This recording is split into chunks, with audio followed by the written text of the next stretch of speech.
Recently, I shut down the media department and sacked everybody. I went live on Global Prayer Watch. It was keeping for 45 minutes. Nobody had the intelligence to say, please, we are sorry for the break in transmission.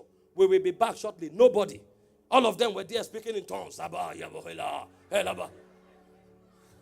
say, you are all sacked. Now, there's nobody in that unit that earns less than 100,000. Meanwhile, they came as volunteers. But I say they are young people. I will put them on salary. Some earn 250,000. Some earn 200,000. Some earn 100,000. But they can't manage. Now, we have 4 video editors. 4. Every week, I stream live on Tuesday and Sunday. So you are not editing anything. All they do within the week is to make video clips. Guess what? They complain that the work is much. The work is much. I said, maybe you should try a bank. By the time you go to a bank and they say, what we have is marketing job, and they start you off with 120,000 or 100,000. Out of that 100,000 or 150,000, you will pay house rent. You will go to work every day 7:30. You will close by 5. And if you don't bring certain customers, maybe your head will open. Maybe you should try the army. Find out how much they pay those soldiers who are fighting war. You can't sit on top laptop. Recently, somebody said he was drinking tea, and the tea poured on an Alienware laptop. And the motherboard got burnt. And he expected that because his church, when he comes and says, he approached me, he prepared a speech. Apostle, I'm so sorry. It's highly regrettable. I take responsibility. I said, what do you mean by take responsibility? Do you know the meaning of I take responsibility? That means you will pay for it. Do you have the money? He doesn't have the money. His salary is 120. His job is just to upload video content. But he's destroying a laptop worth almost 3 million. Because he was taking tea on duty. That in itself is a sanctionable offense.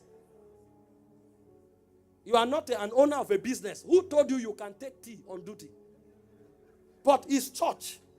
When you now take action, before you know they'll go online. All these churches are using people. I have more than 50 staff. So I'm talking to you from experience. Laxity. When you are even training them, some of them are frowning. They mean this work we are doing, you don't appreciate it. I have more staff than a bank.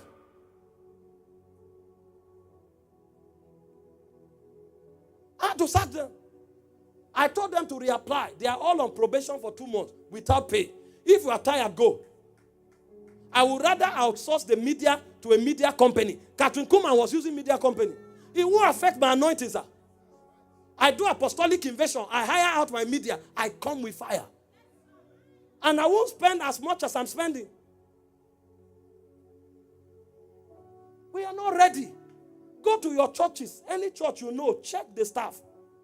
Bankers are more disciplined than them. Soldiers are more disciplined than them. Doctors are more disciplined than them. But we want to change society. Do you know when they come to work? 9 o'clock. Anytime we become serious, they reduce it to 8:30. Now, when they come to work by 9, they pray in tongues for 1 hour. Then they start working by 10. And they go for break. Is it 1 or 2? And when they come back from break by 3, they relax and go home. I asked them, I said, do you know any primary school where they resume work by 8:30? Even my son's school, when you go to drop them by 8, you are late. Primary school staff come to work before 8. But somebody is working in a global church organization. He wants to stroll to work by 8:30. And some of them are applying. People on 250,000 naira salary are applying to work remotely because transport is hard. They can't enter along. When you ask them how much is transport, they say 8,000 because they want to use Uber to come to work. We have not reached the level of Uber. Wake up by 6:30. Go and get along. Enter 3 buses. 3 along. Get to work by 7:30. If you do it, they say, you are being hard. You are being hard. But if this is the training you receive, which bank will take you? Which army will take you? That's why we can't impact society. We are quoting scriptures, but we are not translating it to impact. I have to shut down. My time is gone. See, People should come to church and go to the office and become better staff because of what they heard. They should call you the best bank staff of the year. And when they ask you why, you say the Bible said. Whatever you do, do as unto the Lord. So I'm not working for your bank. I'm working for Jesus. You should be the example. But guess what we want? I have a query. Please, Pastor, Professor, let this query, let it be withdrawn. Let nothing happen to me. No. That query will stand. There's something you have not learned from the pulpit, you will learn from the office.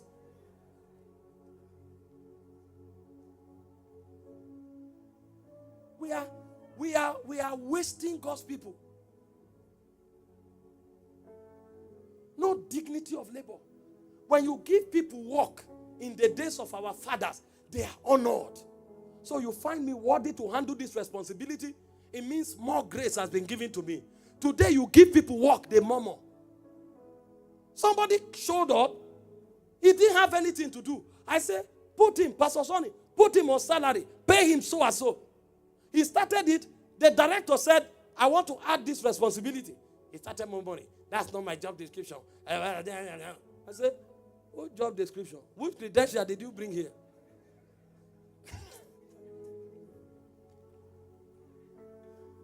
But we come to church, we receive prophecy, we receive miracle. We think we can change society with miracles. That's the deception. So you find Christian bankers failing, Christian lawyers failing, Christian soldiers failing on duty.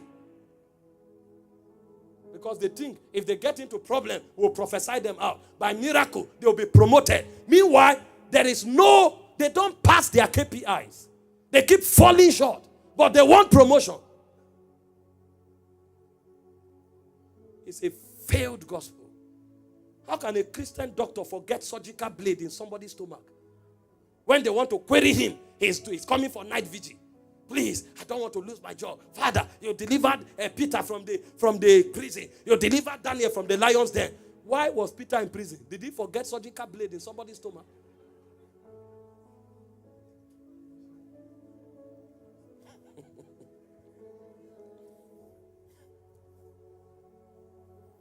When we preach the gospel, there will be economic growth.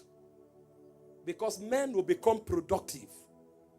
There will be reduction in laziness and poor attitude to work. When we preach the gospel, there will be strong work ethic. You come to your job, you come before everybody, you work more than everybody, you meet all your KPIs, and they will ask why. You say, I'm a Christian. When I'm working, I believe Jesus is supervising me. My character is on the line. My integrity is at stake. I have integrity, I have character. I walk like God. God created the work in 6 days. You can't you can't meet any target. You always come with complaint. And when they talk, you say we have God's nature. We are taking over. Dominion is our heritage. That's why everything has become rhymes. No tangible proofs.